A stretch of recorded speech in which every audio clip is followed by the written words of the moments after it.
everyone, welcome back. So, we all know that everyone loves a good joke, which explains why Donald Trump's campaign has lasted this long. But even novice comedians know that humor isn't something that you can hide behind. A fact that Donnie is finding out right now thanks to this ridiculous comment. Hillary wants to essentially abolish the Second Amendment. By the way, and if she gets to pick her judges, nothing you can do, folks. Although the Second Amendment people, maybe there is, I don't know. But I'll tell you what, that will be a horrible day. Hold on a minute. Did he just, I don't think that I heard him say what I think I heard him say. So, wow. So did the Great Pumpkin just suggest that someone should shoot Hillary Clinton after she's elected president and definitely before she picks a new Supreme Court justice? Is that what he did? Maybe Trump's spokes-idiot Katrina Pearson could explain this to us.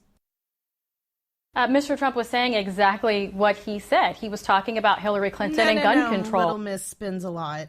Trump was talking about after Hillary Clinton is elected president, because we all know that presidents only can appoint Supreme Court justices. You know, it says so right there in that thing called the U.S. Constitution. If you need one, Katrina, I'm pretty sure that the Khan family would lend you their copy. No, Miss Katrina. You have to come up with a much better explanation than trying to rewrite recorded history, because guess what? We've all seen the tape. Well, no, that's actually not what he was talking about, because just before that, he was saying what could happen, and he doesn't want that to happen. And in order to stop that, people that support their Second Amendment rights need to come together and get out there and stop Hillary Clinton from winning in November. She's good. Just ignore what Donnie actually said, because it doesn't fit in this explanation that the Trump campaign came up with, which is basically this. Now, the Trump campaign, for its part, its explanation is that Trump was talking about political action, they say, political action and not actual violence. His campaign statement on, quote, dishonest media, it reads, quote, it's called the power of unification. Second Amendment people have amazing spirit and are tremendously unified, which gives them great political power. And this year they will be voting in record numbers, and it won't be for Hillary Clinton. It will be for Donald Trump. All right, so that's the official Trump narrative. Katrina got her revisionist story from them, obviously. So what does the Orange Fuhrer have to say for himself? Well, he showed up on Lumpy Sean Hannity's Poor Excuse for a News show to say this. Nobody in that room thought anything other than what you just said. There can be no other interpretation. Even reporters have told me, I mean, give me a break. But they're dishonest people. What it is there's a tremendous power behind the Second Amendment. It's a political power. And there are few things so powerful, I have to say, in terms of politics. Sure, a group of armed, poorly educated people are quite powerful, but not in the political sense that Donnie would like us to believe.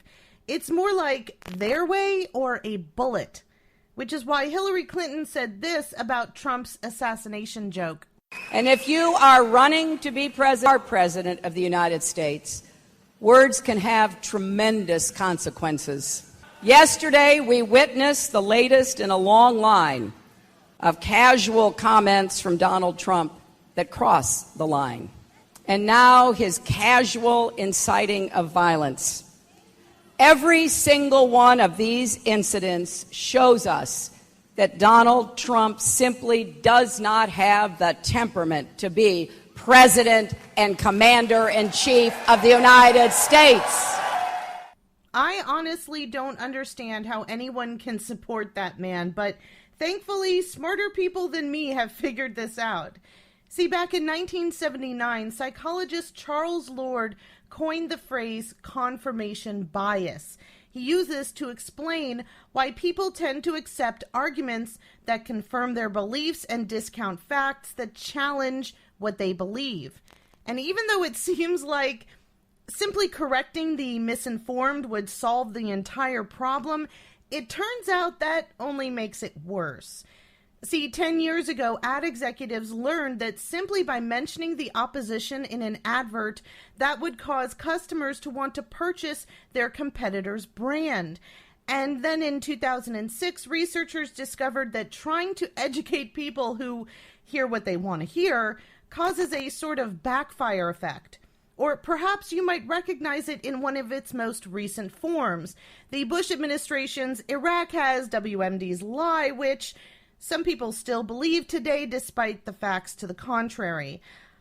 What all of this scientific stuff actually means is that the village idiots who voted for Trump and are planning on doing it again in November cannot be convinced they are acting just like the desperate Germans after World War I who thought that Adolf guy really made sense and would make a great leader.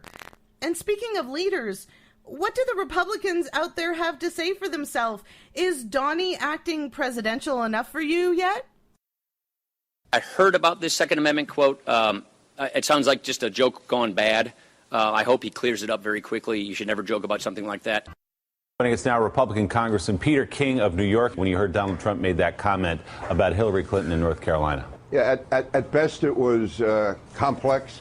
He shouldn't have said it. It suggested he was actually encouraging people to assassinate Hillary Clinton and use violence is wrong. But again, it was the type of comment that a presidential candidate should not make. That's actually a very arresting comment, and it suggests either a very bad taste reference to political assassination at an attempt at humor, or an incredible insensitivity.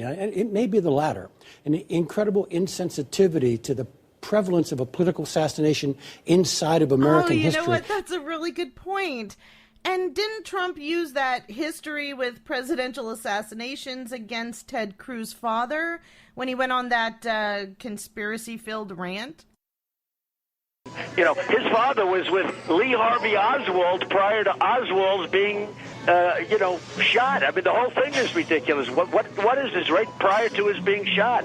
And nobody even brings it up. I mean, they don't even talk about that. That was reported, and nobody talks about it. Nobody talks about it because it's not true. And the only people reporting on it have some weird war on information going on. I don't even understand that. So there's so much commentary on this veiled assassination attempt, threat, suggestion, and it's all happening in the media. And I thought that we could add a little bit more of that commentary to the mix. So Kira Young, Hardline's senior Second Amendment specialist, is back with some of her own commentary. Suzanne, this week's explosive Trump comments are a real circle jerk moment for Trump supporters, evangelical Christians, hitmen, and Second Amendment enthusiasts.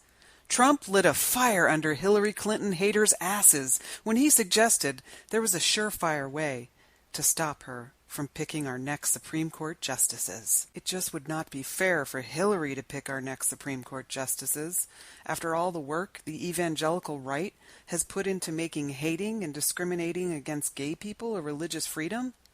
And let's not forget all the work the evangelical right has put into making women's health care decisions everyone else's business but women themselves. We should all know by now that religious freedom is not the right to practice your own religion, whatever it may be.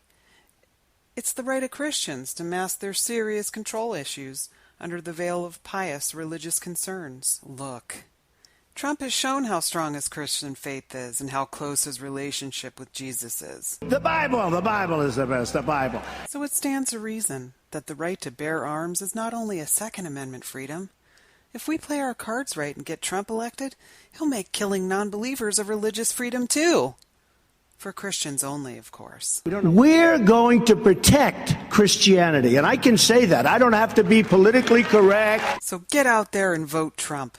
It's what a gun-toting, abortion-hating, homophobic Jesus would do. Thank you, Kira, for reminding us of how motivated those Jesus freaks can actually be. Ugh.